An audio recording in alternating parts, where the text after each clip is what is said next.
London, 1876. Sophia Osborne stood at the rain-streaked window of her father's study, her fingers trembling as she traced the jagged line of numbers in the ledger before her. The candle beside her flickered, casting shadows across columns of red ink that spelled her family's demise. Outside, the November rain lashed against the glass, matching the tempest within her chest. "It cannot be," she whispered, though the evidence was irrefutable. Her father, Lord Reginald Osborne, had gambled away their fortune and left them drowning in debt. Now he lay upstairs, consumed by illness and guilt, while Sophia faced the impossible task of saving them all. Her younger sisters, Charlotte and Eleanor, slept peacefully upstairs, unaware that in 3 weeks' time they might find themselves homeless. The servants, loyal Matthews who had been with them since before Sophia's birth, gentle Mrs. Brooks who had nursed them through childhood illnesses, all would be cast out if she couldn't devise a solution. "Miss Sophia." Matthews appeared at the doorway, his weathered face betraying concern. "There's a letter for you." The messenger said it was most urgent. The envelope bore the heavy wax seal of Thornfield Investments. With trembling fingers, Sophia broke it open, her eye scanning the precise handwriting. "Miss Osborne, I have been made aware of your father's financial predicament. I propose a business arrangement that would be mutually beneficial. I shall call tomorrow at 2 o'clock to discuss terms." Thornhill. Sophia knew the name, everyone in London did. Alexander Thornhill had risen from obscurity to amass one of the largest fortunes in England through shrewd investments and ruthless business acumen. The papers called him the Ice King for his calculating demeanor and complete lack of sentiment in business matters. What could he possibly want with her family's crumbling estate? She placed the letter on the desk, her mind racing. She had always believed that a proper lady's future was secured through family connections and prudent marriage. Her mother, before her untimely death, had raised her to be the perfect society wife, accomplished, proper, reserved. Now, faced with ruin, those lessons seemed hollow indeed. "Matthews," she said quietly, "please inform Mr. Thornhill's messenger that we shall expect him tomorrow." The butler hesitated. "Miss, if I may. Mr. Thornhill has a certain reputation. For making money, yes. And it appears we are in desperate need of precisely that skill." That night, Sophia sat beside her father's bed, holding his frail hand as he drifted between consciousness and fevered dreams. Looking at his sunken features, she felt a surge of bitterness. How could he have done this to them? How could love for her mother have transformed into such destructive grief that he would gamble away their security? "I shall fix this, father," she whispered, though she knew he couldn't hear. "Whatever it takes." The following day, precisely at 2 o'clock, Alexander Thornhill arrived. He was not what Sophia had expected. The newspapers described a monster, cruel, calculating, devoid of human warmth. The man who stood in their drawing room was undeniably imposing, but not in the way she had imagined. Tall and broad-shouldered, with sharp features and penetrating grey eyes beneath dark brows, he carried himself with the quiet confidence of someone accustomed to command. His clothing, though impeccably tailored, lacked the ostentatious display of the nouveau riche. Only the heavy gold signet ring on his right hand betrayed his wealth. "Miss Osborne," he said, his voice a deep baritone that seemed to fill the room. "Thank you for receiving me." Sophia maintained her composure, gesturing to the chair across from her. "Your letter suggested urgency, Mr. Thornhill. I confess I'm curious about this business arrangement you mentioned." His gaze traveled around the room, noting the small signs of their declining circumstances, the faded upholstery, the absence of fresh flowers, the single footman where there should have been two. "I shall be direct, Miss Osborne. Your father owes my company a considerable sum. I'm aware of our debts, Mr. Thornhill," Sophia interrupted, her spine stiffening. If you come to threaten foreclosure, you needn't have bothered with the social niceties. Something flickered across his face, surprise, perhaps, or approval. On the contrary. I've come to offer a solution. He placed a document on the table between them.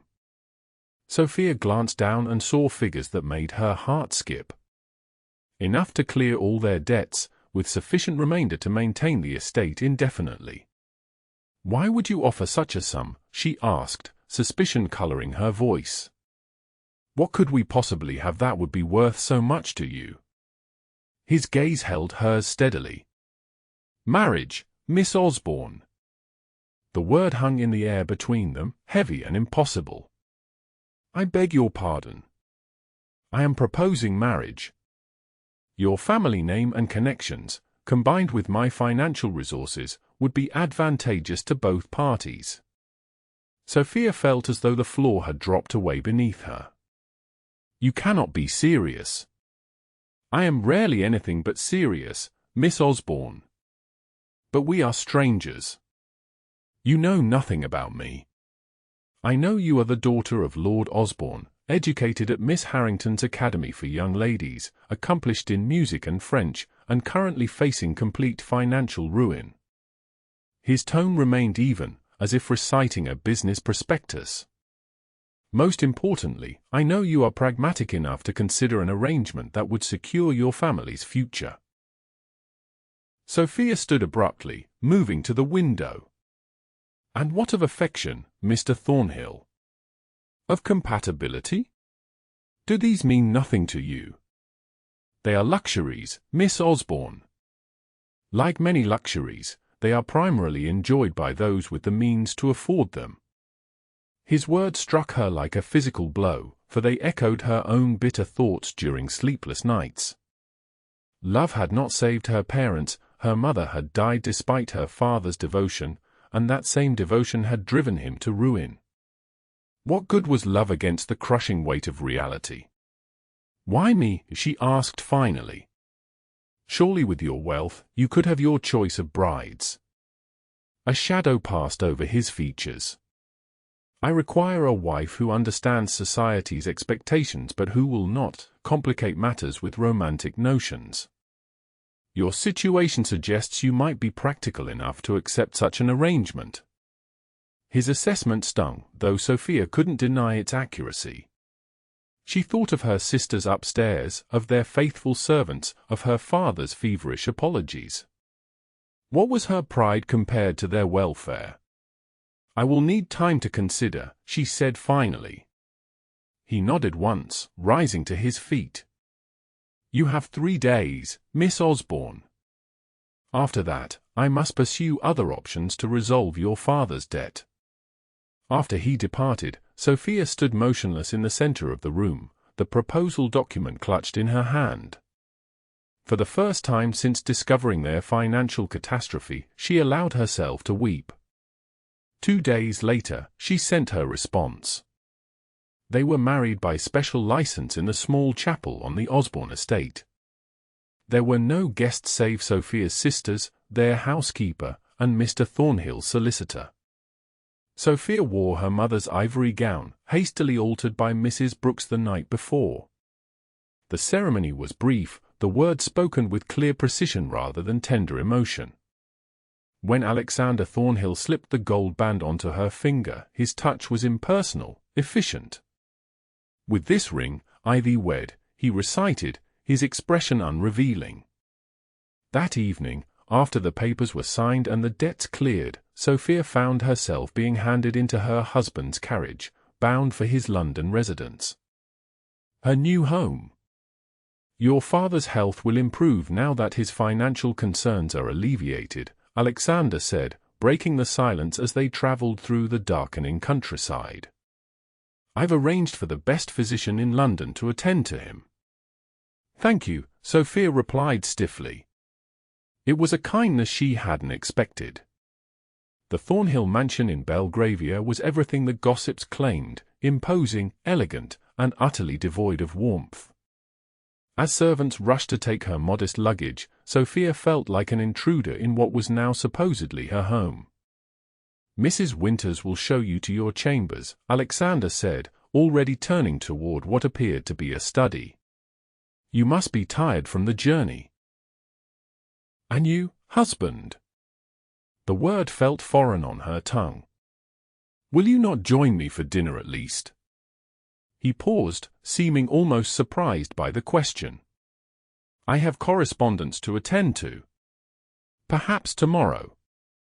Sophia watched him disappear behind heavy oak doors, wondering what sort of marriage she had entered into, and what manner of man she had bound herself to. The following weeks established a pattern. Alexander rose before dawn, worked until late evening, and exchanged perhaps a dozen sentences with her daily.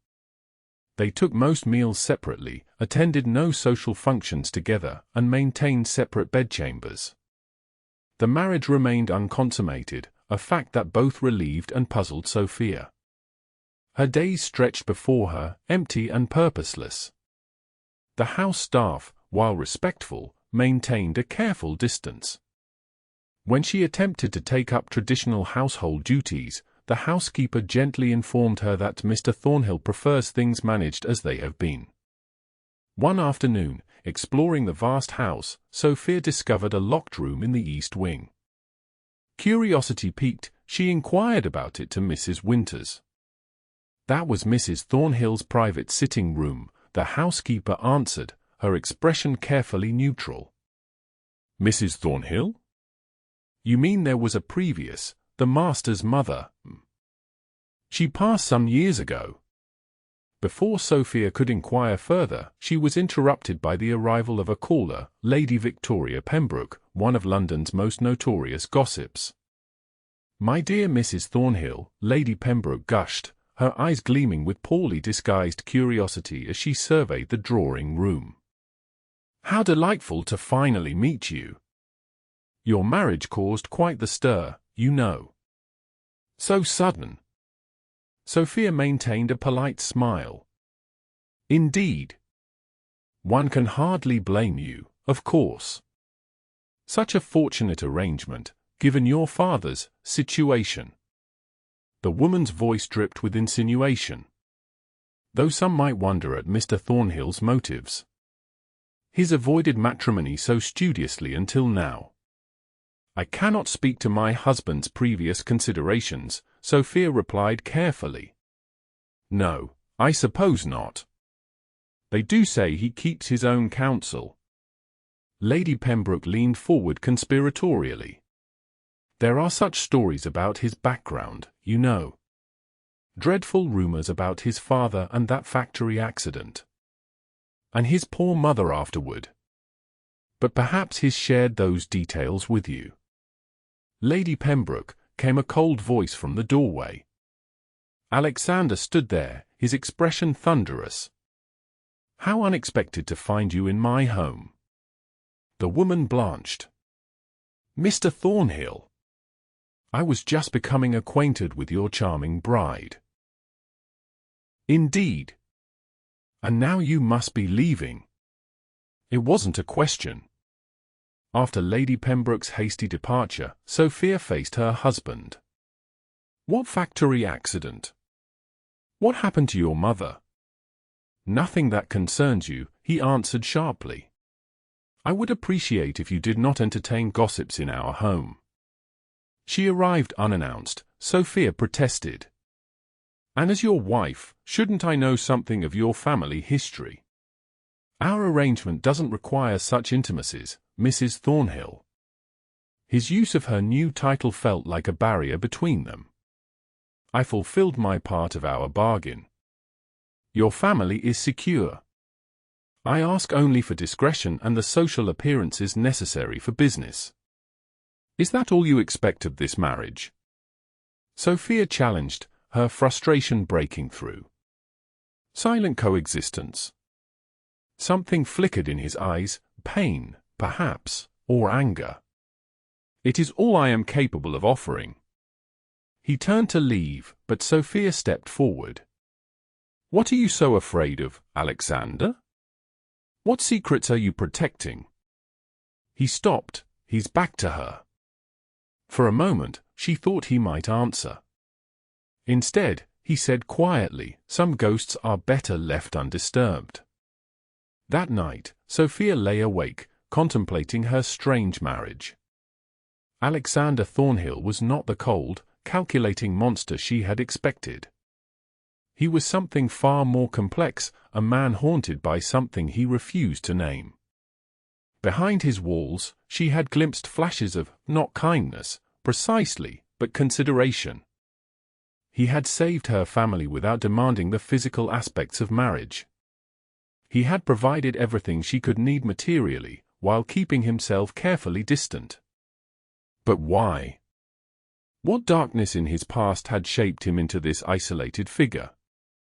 The answer began to emerge the following week when Sophia received an unexpected visitor, an elderly man with a stooped back and calloused hands that spoke of a lifetime of labor. "Mrs. Thornhill," he said, removing his cap. "Forgive the intrusion. My name is Thomas Hadley. I worked for Mr. Thornhill's father many years ago." Something in his manner, a sincerity, a weariness, prompted Sophia to invite him in despite her husband's warnings about receiving unknown callers. "I've come because—" The old man hesitated. "Because I believe Mr. Thornhill deserves peace. And he'll never find it while he believes the lies." "What lies, Mr. Hadley?" "About his father. About what happened at the mill." The man's rheumy eyes held hers. "Your husband believes his father was responsible for the accident that killed 12 workers, including my own brother. He believes his father allowed unsafe conditions to save money, then took his own life from guilt." "And this isn't true?"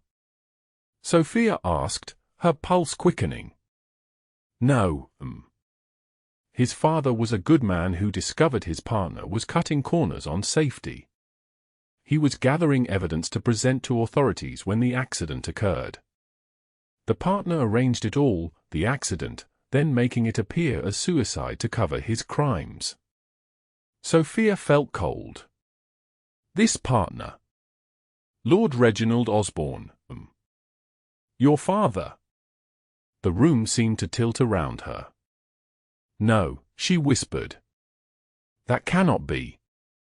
The old man pulled out yellowed papers from his coat. "I kept these. Letters from Mr. Thornhill Sr. outlining his suspicions. He gave them to me for safekeeping the day before he died."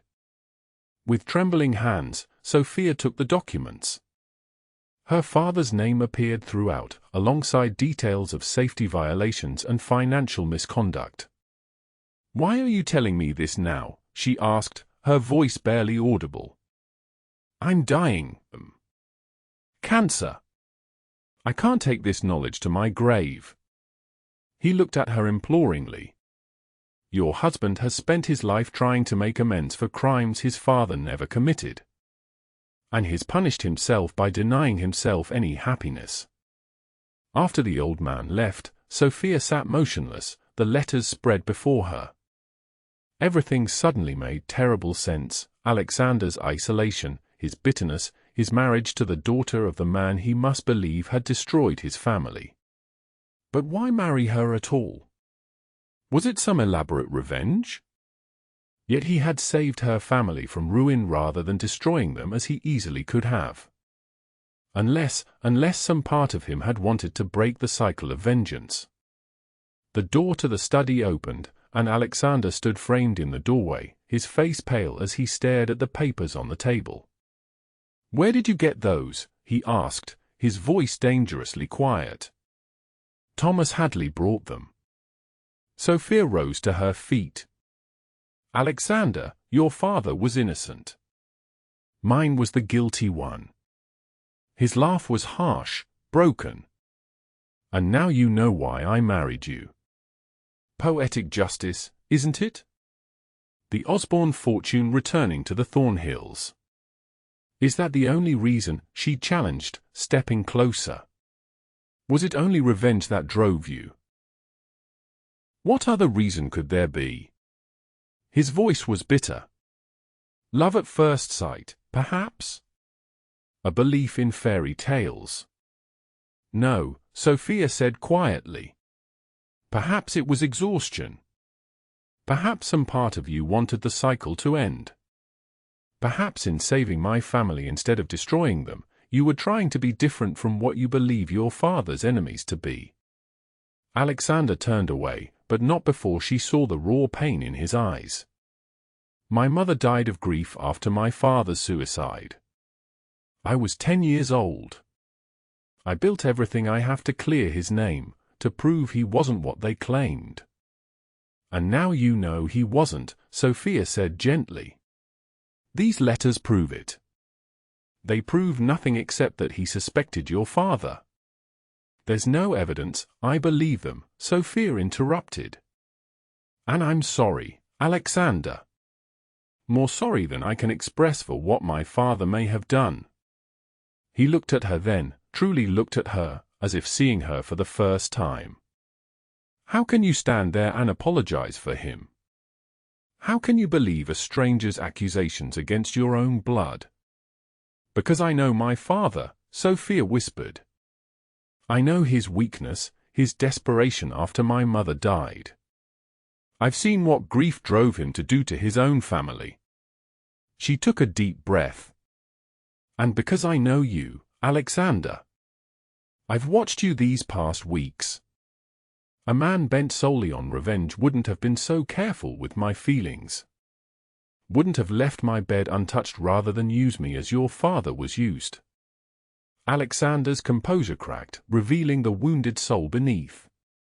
I never wanted to hurt you, he admitted quietly. You were innocent in all this. When I learned of your father's financial troubles, I saw an opportunity for justice without destruction. I told myself it was enough to have the Osborne name linked to mine, to regain what was taken. And was it? Is it enough? Sophia asked, moving closer until she stood directly before him. He looked down at her, conflict clear in his eyes. No, he admitted finally. Nothing has been enough. Not the money, not the success, not even this marriage. Nothing fills the emptiness. In that moment of vulnerability, Sophia reached up and placed her palm against his cheek. It was the first time they had touched since the wedding ceremony. Perhaps, she suggested softly, we've both been imprisoned by the past.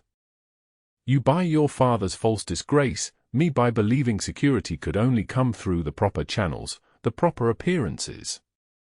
His hand covered hers, warm and strong. What are you proposing, Sophia? That we start again. Not as Thornhill and Osborne, with all the weight of history between us. But as Alexander and Sophia. Two people who might, in time, find something more valuable than justice or security. The next morning, Alexander didn't disappear into his study at dawn. Instead, he asked Sophia to join him for breakfast, then suggested a walk through the nearby park. The conversation was hesitant at first, but gradually eased as they discovered common interests, a love of architecture, a preference for Mozart over Wagner, a shared dislike of London society's more ridiculous customs. That evening, he gave her a key to the East Wing room, he explained. It was my mother's, but perhaps you might make it yours now. The room was beautiful but neglected, filled with treasures from a life cut short. Books of poetry with passages underlined, watercolor landscapes, a pianoforte with yellowed sheet music still open on its stand. She taught music before she married my father, Alexander said, standing in the doorway as if unwilling to enter. She would play for hours after he died. I think it was the only thing that gave her peace. Would you mind if I played sometimes? Sophia asked gently. I'd like to fill this house with music again.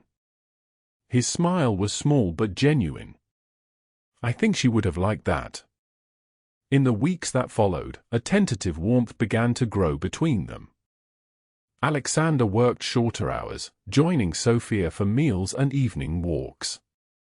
She, in turn, began to make the house truly hers, refreshing rooms long neglected, replacing somber draperies with lighter fabrics, filling vases with fresh flowers from the conservatory. The staff noticed the change. Mrs. Winters actually smiled one morning when Sophia entered the kitchen to discuss menus. The footman seemed to stand a little straighter when Alexander passed. The house itself seemed to breathe more easily. One evening, Alexander returned home to find Sophia at the pianoforte, playing one of his mother's favorite pieces. He stood in the doorway, watching her, until she sensed his presence and turned. "I didn't mean to interrupt," he said. "You didn't." She moved aside on the bench. "Would you join me?" He hesitated before sitting beside her, their shoulders touching. "I haven't played since she died." "Perhaps it's time," Sophia suggested gently. His fingers touched the keys tentatively at first, then with growing confidence. They played together, their hands occasionally brushing, until the melody filled the room with something that felt remarkably like joy. When the piece ended, Alexander didn't move away. Instead, he turned to her, his expression open in a way she had never seen before. "I've been unfair to you, Sophia. I married you for the wrong reasons, kept you at a distance when you deserved honesty. And I married you to save my family," she admitted. "Neither of us came to this with pure intentions. Yet here we are." His hand covered hers on the piano keys. "Finding something neither of us expected." The kiss, when it came, was gentle, questioning. A beginning rather than a culmination. Sophia leaned into it, her heart racing with the realization that somewhere between resentment and compromise, she had begun to care deeply for this complicated man. That night, Alexander came to her chamber for the first time. Not to claim his marital rights, but to talk. They sat before the fire until dawn, sharing stories, fears, hopes. He told her of his lonely childhood, of building his fortune piece by piece, of how vengeance had been his only companion for so long he'd forgotten how to live without its bitter companionship. She told him of her mother's death, her father's decline, the weight of responsibility for her sisters that had shaped her every decision. Of how she had once dreamed of a love match before practicality buried such fanciful notions. "I never thought I would feel this way," Alexander confessed as the first light of dawn crept through the curtains. "I never thought I could trust anyone enough to care as I'm beginning to care for you." Sophia touched his face, tracing the lines that worry and solitude had etched there. Perhaps that's the greatest revenge against the past, finding happiness despite it. Their marriage transformed gradually, like a garden emerging from winter's grip. They began to appear in society together, at the opera, at charitable events, even at select dinner parties. The gossips watched in fascination as the notorious Alexander Thornhill gazed at his wife with unmistakable affection, as the previously proper Sophia Osborne blossomed under his attention. 6 months after their wedding, at a benefit for widows and orphans of industrial accidents, Alexander publicly announced the creation of the Thornhill Safety Initiative, a program to improve conditions in factories across England, with strict oversight and penalties for violations. "My father, Jonathan Thornhill, lost his life trying to protect workers," he declared from the podium, with Sophia standing proudly beside him. "Today, we honor his memory by continuing his work." The announcement sent shockwaves through London society. Several prominent industrialists, former associates of Lord Osborne, abruptly left the gathering. Later that evening, as their carriage returned home, Sophia took her husband's hand. "You've cleared your father's name at last." Alexander nodded, his expression contemplative. "Yet strangely, it matters less than I thought it would. The past feels less immediate now." "Because you've found a future worth living for," she suggested. His smile was answer enough. That night, they truly became husband and wife in every sense. Afterward, lying in each other's arms, Alexander traced the curve of Sophia's cheek in the moonlight. "I never thought I could love anyone," he confessed. "I believed that part of me died with my parents." "And now?" Sophia asked. "Now I know that love isn't a weakness to be avoided. It's the only strength worth having." He kissed her gently. "I love you, Sophia Thornhill. Not for your name, not for what our marriage represents, but for your courage, your compassion, your willingness to see beyond the walls I built." 1 year to the day after their wedding, Sophia gave birth to a daughter they named Elizabeth, after Alexander's mother. As he held his child for the first time, Alexander looked at his wife with wonder. "Thank you," he whispered, "for showing me that the past doesn't define us. That even the most wounded heart can heal with the right care." Sophia smiled, exhausted but radiant. "We saved each other, I think. You from your ghosts, me from my fears." Later, when visitors called to meet the new Thornhill heir, Lady Pembroke among them, they found not the cold, business-like arrangement they had expected, but a true family. Alexander sat beside his wife's bed, their daughter in his arms, his face transformed by the quiet joy of a man who had finally found his way home. "Well," Lady Pembroke remarked to her companion as they departed, "who would have thought that the Ice King could melt so completely? And for a marriage that began as nothing more than a financial arrangement." Sophia, overhearing as the door closed, exchanged a smile with her husband. "If only they knew," she said softly, "that the greatest fortune has nothing to do with money at all." Alexander took her hand, pressing a kiss to her palm. "Indeed. Some treasures can't be calculated in pounds and pence. And some strangers become the most essential part of our souls." Outside, London continued its bustling pace. Inside, in a house once ruled by ghosts and regrets, love had finally found its proper home.